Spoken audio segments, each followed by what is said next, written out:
não parar, não precipitar e não retroceder. Então dizer para esse cara, sabe quando nós vamos parar? Nunca. Nunca na sua porca vida. E aí, pessoal do canal, tranquilo? Então apoie o nosso canal, se inscreva, curta, comente, que isso é muito importante. Na nossa comunidade do YouTube a gente deixa os links dos livros e também deixa alguns textos lá para vocês lerem, que é bastante interessante também, alguns artigos, sempre de direita. Então vamos lá, para ninguém quer ser um esquerdista para ser tolo, ou imbecil, ou idiota. A gente sempre está na busca da inteligência. Então é isso aí, vem com a gente, sempre com Deus, pátria, família e liberdade, por um Brasil melhor. Valeu, tamo junto, forte abraço.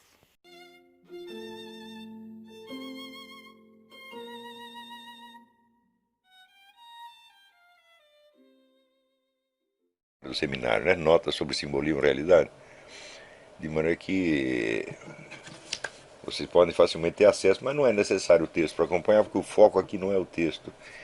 Estou usando o texto apenas como um lembrete para nós podermos tocar em certos assuntos. Eu vou ler uns pedacinhos aqui e comentar. Eu começo assim: há 3 métodos de uso corrente para a explicação do símbolo.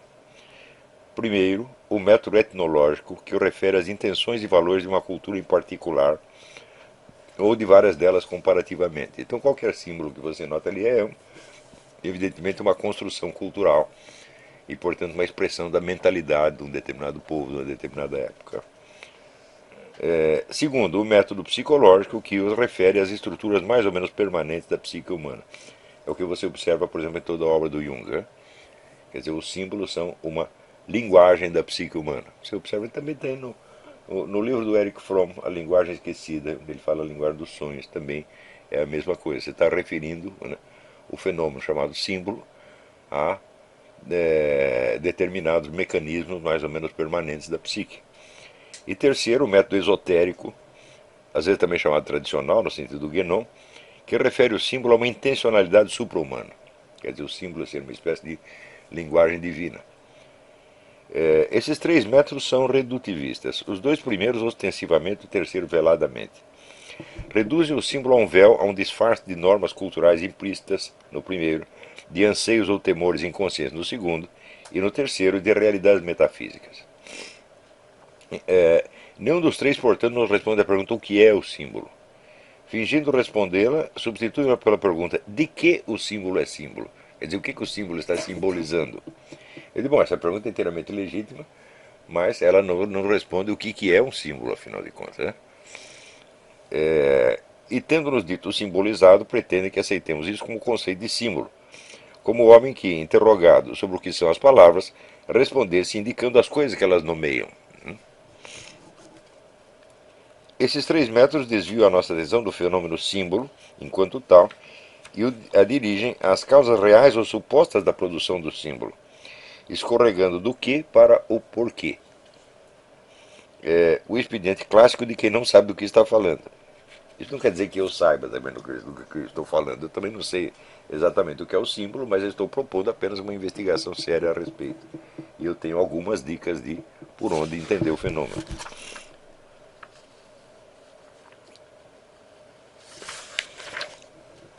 Dito de outro modo, esses 3 métodos tomam por implícito que uma interpretação de símbolos, desde que se feche num sistema mais ou menos completo, coerente e fundamentado, já é por si uma elucidação suficiente da natureza do símbolo.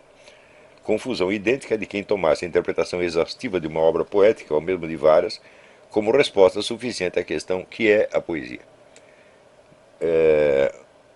Muito bem, na medida que nós estamos aqui nos preparando para o curso sobre o esoterismo, é interessante observar que para a maior parte das pessoas hoje em dia, o esoterismo é um fenômeno totalmente separado da vida social, política, econômica, etc, etc. E isto é um erro monstruoso. Por quê? Porque você ainda tem sociedades esotéricas e iniciáticas operando aí. Você tem centenas de taricas, você tem a maçonaria, você tem isso, mais aquilo. Então, isso aí já é uma coisa importante. Segundo, este é o fato fundamental. o esoterismo e as iniciações são o elemento fundamental da hierarquização social. Um sujeito pode ocupar um lugar mais alto na hierarquia por ter mais dinheiro, por ocupar um posto, ou por ser famoso, etc, etc. Mas o fenômeno chamado de iniciação o separa realmente do restante da humanidade.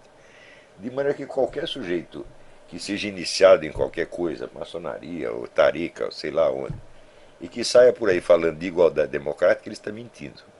Ele sabe que isso não existe, que ele é diferente dos outros, e que ele está no lugar mais alto da hierarquia, e que ele está, de certo modo, influenciando mais o curso das coisas do que a massa humana.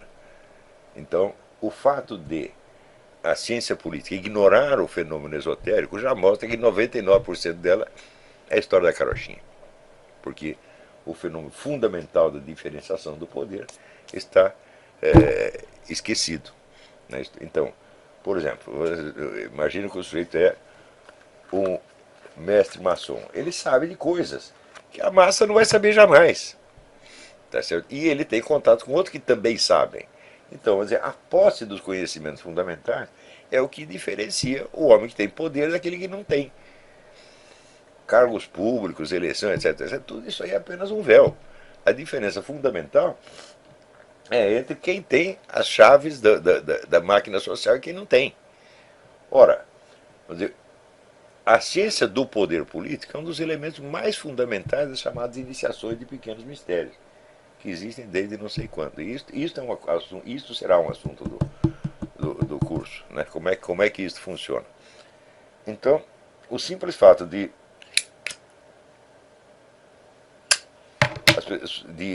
a ciência política, a sociologia ignorar isso aqui, ou às vezes até tratá-lo com uma certa superioridade, como se esoterismo fosse uma espécie de superstição antiga, já superada pelo progresso e pelas luzes. Progresso e luzes que são noções inventadas pela maçonaria, que é uma iniciação. Né? Então, quer dizer, tudo isto não é uma coisa séria.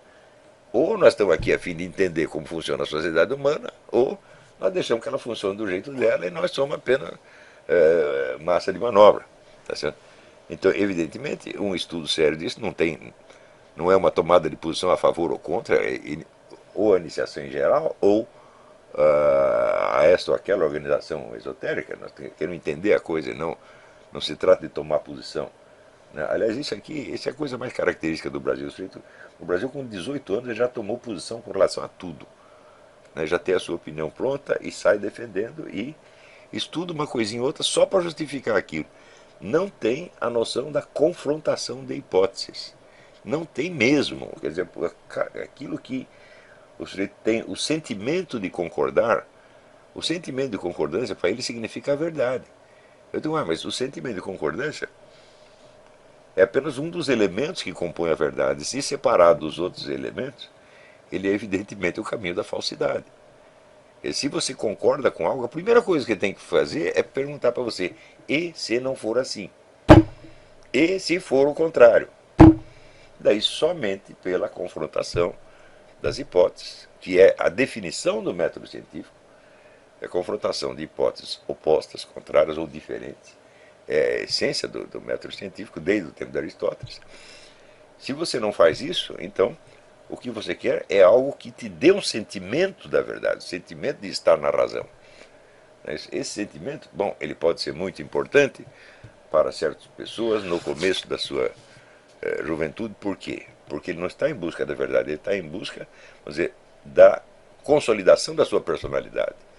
E as ideias a que ele adere são partes da sua personalidade, são parte da sua identidade. Então, por isso, são tão preciosas, ele tem que defender aquilo. Tá certo? E eu acho que hoje em dia, eu não acredito em praticamente nada do que eu acreditava aos 18 anos. Eu tive que mudar de ideia a respeito de praticamente tudo. Mas será que foi fácil? Mas, por exemplo, eu fiquei 8 anos me intoxicando de marxismo. Né? E, evidentemente, eu tinha essa sensação de concordância. Por quê? Porque eu simplesmente não conhecia alternativas.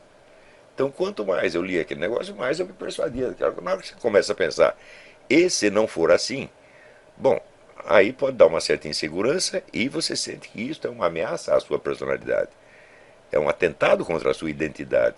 Então é natural que você se apegue à defesa daquelas crenças, mas em tudo isso você não penetrou na questão objetiva, você está apenas tentando resolver um problema íntimo seu, um problema de autodefinição, não é isso? E, portanto, é tudo uma questão de autoimagem, no fim das contas. Ora, se você não é capaz de destruir a sua autoimagem 20 ou 40 vezes ao longo da vida, você nunca vai aprender nada. Não é isso? E, aliás, depois que você aprende a fazer isso, você entende que essa destruição sistemática da autoimagem é a verdadeira base da personalidade humana. Né?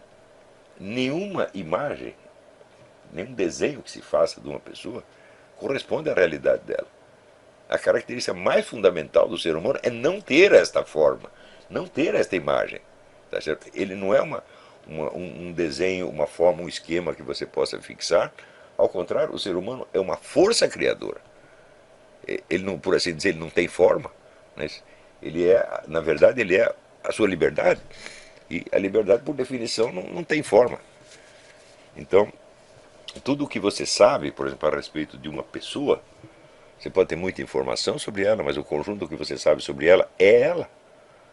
Né? Faz o seguinte, pega a pessoa que você mais conhece, sua mulher, sua mãe, sua avó, sua tia, seu irmão. Soma tudo que você sabe dele e em seguida você faz abstração do fator liberdade.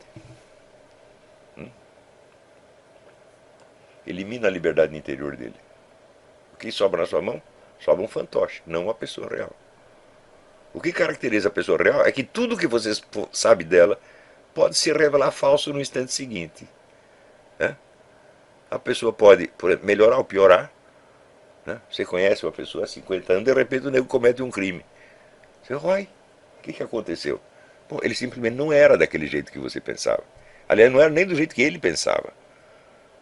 Né? Outras pessoas, em vez de cometer crimes, elas melhoram formidavelmente. Às vezes abandonam a carreira de crimes. Né? Não é isso? Então, se a pessoa não tem esta liberdade, esta possibilidade de mudar 1000 vezes, ela não é um ser humano. Ela é apenas uma imagem. É, por assim dizer, um personagem de romance. O personagem de romance, uma vez fixado no papel, não muda mais. O Dom Quixote é o Dom Quixote para sempre, o Raskolnikov é o Raskolnikov para sempre, e assim por diante. Bom, claro, os personagens de romance nos ajudam a entender algo dos seres humanos, mas eles não são seres humanos. Eles são imagens fixadas de momentos de um processo de transformação que poderia, em princípio, continuar. Você sabe qual é a continuação da vida do Raskolnikov? Nós podemos imaginar, ele, né, virou um homem bom, casou com a Sônia, teve filhinho, etc. Mas é o contrário, ele pode ter voltado à vida de crime, você não sabe. Porque o romance tem um ponto final, né, e o personagem não muda mais. Mas o ser humano só tem um ponto final na morte. Enquanto ele está vivo, ele pode mudar. E essa capacidade de mudar é justamente o que o define. Então, a busca de uma autoimagem é um elemento importante no começo da vida, claro. É como se fosse um cartão de visita que você apresenta para os outros, tá certo? Você tem um para eles e tem outro para você mesmo. Às vezes, em geral não coincidem, mas você precisa dos dois. Mas isso é só um instrumento. Você pode mudar de autoimagem quantas vezes você queira. Você pode melhorá-la ou piorá-la. Então, essas primeiras crenças que uma pessoa adquire, elas só servem para ser jogadas fora, mesmo que elas sejam verdadeiras. Elas podem ser verdadeiras em si, mas psicologicamente em você elas são falsas. Porque você não está interessado no assunto, na coisa, você está interessado em você mesmo. Em suma, você é um idiota. Idiota vem de ídios, o mesmo. Você só está interessado em você mesmo. Então, a sua religião, o que é? Você mesmo é autoimagem. A sua política é autoimagem. O que eu escrevi hoje, a pessoa em geral ser de direita ou de esquerda, né, não significa absolutamente nada, é apenas uma fantasia que ela tem. Ela imagina que ela é. Né? Quando você vai ver a conduta real da pessoa, você fala, bom, não dá para discernir se o nego é de direita ou de esquerda, porque ele faz as mesmas coisas. Tá certo? Então aquilo não pesa. É como você discutir futebol. Você discute. Se isso vai melhorar o desempenho do seu time no campo? Não vai. Então é uma coisa que está separada da realidade. É apenas uma coisa subjetiva, tá? Por autoimagem. É um jogo de você com você mesmo. Enquanto você está com problemas com você mesmo, você não tem acesso à realidade objetiva. Né? Só a hora que você desistiu, falou, olha, eu não sei quem eu sou. E quer saber? Não quero mais saber. Não interessa. Eu estou interessado em outra coisa. Só que quando chega neste ponto é que você começa a ter um vislumbre da realidade objetiva. O Dr. Miller, no consultório dele, ele tinha aquele manualzinho que eu falei para vocês, que ele dava para os clientes. Né? Ele faz isso, mais isso, mais isso, mais isso, dá uma série de conselhos. Daí você vai se esquecer. Né? Você vai esquecer você mesmo. E a hora que você começar a esquecer você mesmo, você vai começar a amar e entender as coisas. Antes disso não é possível. Por isso que a opinião de jovem... Gente, a opinião de jovem não vale nada, pô. É tudo idiotice, do começo até o fim. Pouco importa se você é comunista, conservador, liberal, católico, protestante, macumbeiro, espírita. Pouco interessa, é tudo besteira. Não tem nada a ver com a realidade das quais você está falando, tem a ver apenas com você mesmo. Não é isso? Então, quando você desistir de pensar em você mesmo, quando você se livrar do umbigocentrismo, daí você começa a entender as coisas como elas são. Eu digo, isso aconteceu comigo. Eu contei para vocês, eu tinha 43 anos, estava fazendo a barba no espelho.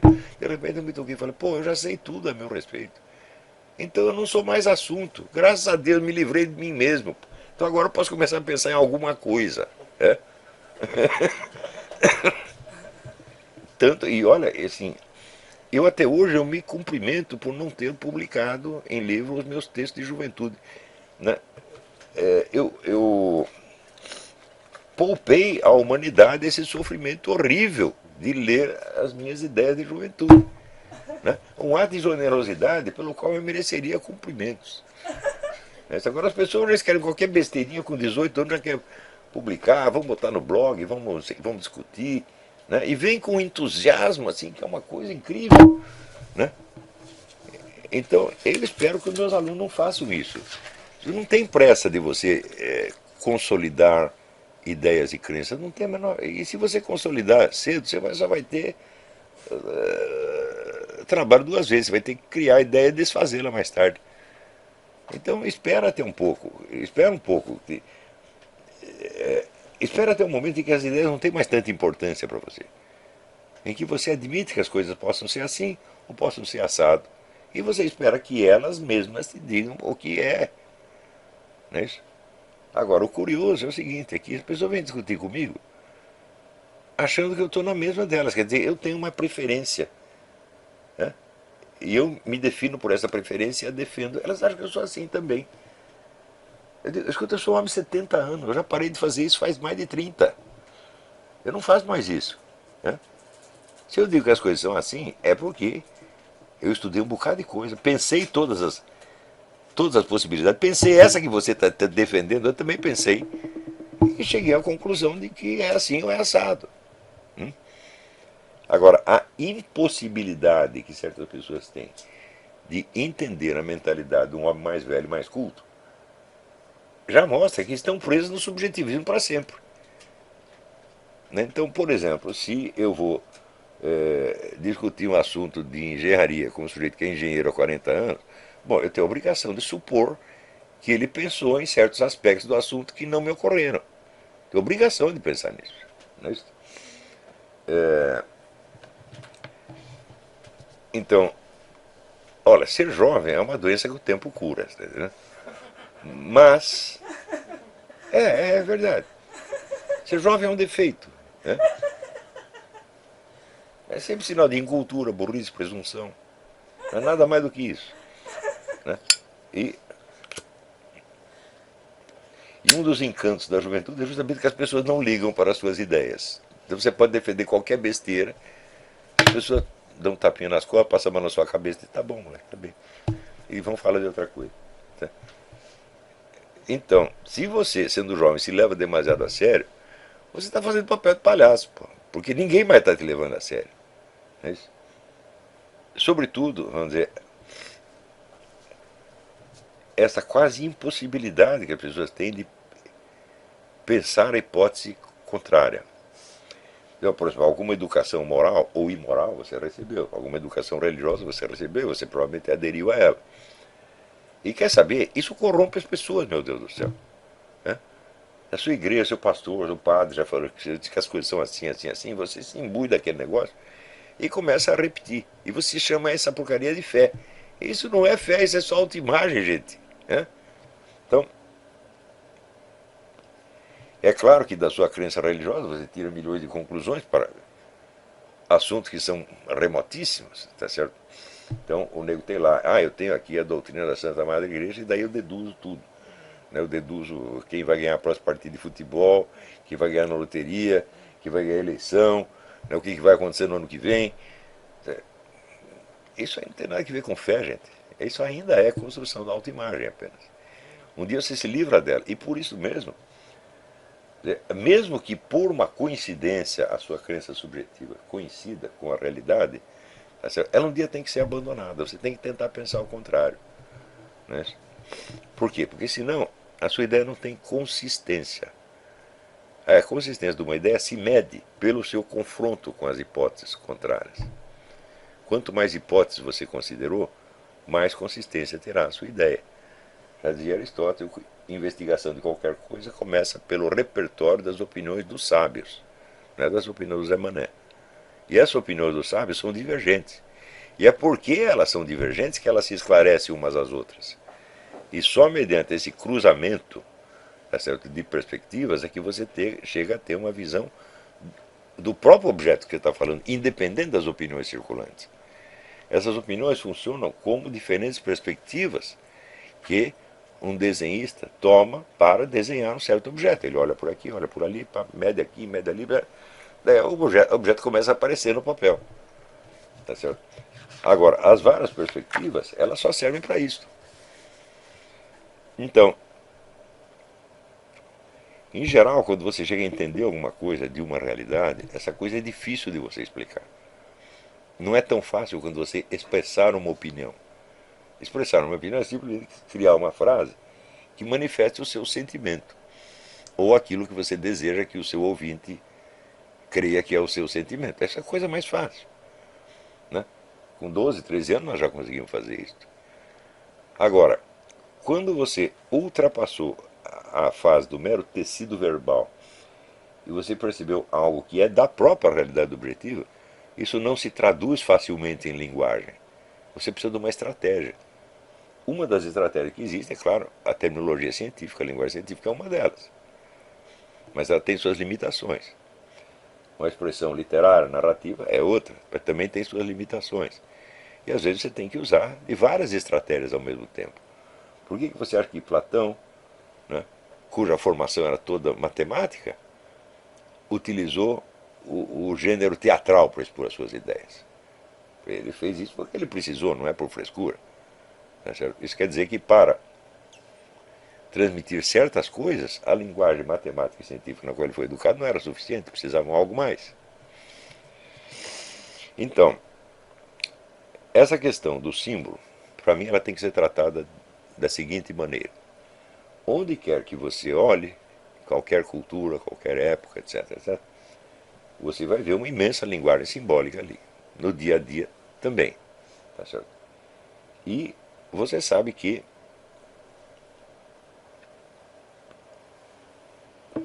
o que nós chamamos de símbolos não coincide com os signos em geral. Um signo pode ser, por exemplo, um som ou um grafismo que não tem nada a ver com o objeto a qual ele se refere. Né? Por exemplo, a palavra cachorro não se parece em nada com cachorro. Mas quando você fala de uma coisa, você pensa na outra. Né? Na técnica de memorização do Dominic O'Brien, que foi campeão universal de memória durante 20 anos, ele ensina você a associar as coisas que você quer lembrar, você associar com coisas que não tem nada a ver com ela. E aí, pessoal, estamos mandando aí caneca para todo o Brasil. Muito obrigado ao pessoal que ajuda o nosso canal e adquirindo as canecas. Também é uma forma da gente interagir. Muito obrigado. Também valeu aí pelas dicas, pelos comentários aí positivos ao nosso canal.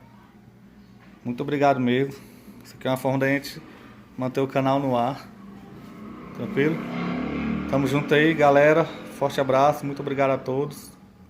Quem quiser é só encomendar, esse daqui já vai para São Paulo, Rio de Janeiro. Todo o Brasil a gente manda. Valeu, tamo junto. O que a direita não aprende comigo, a esquerda pelo menos tenta aprender.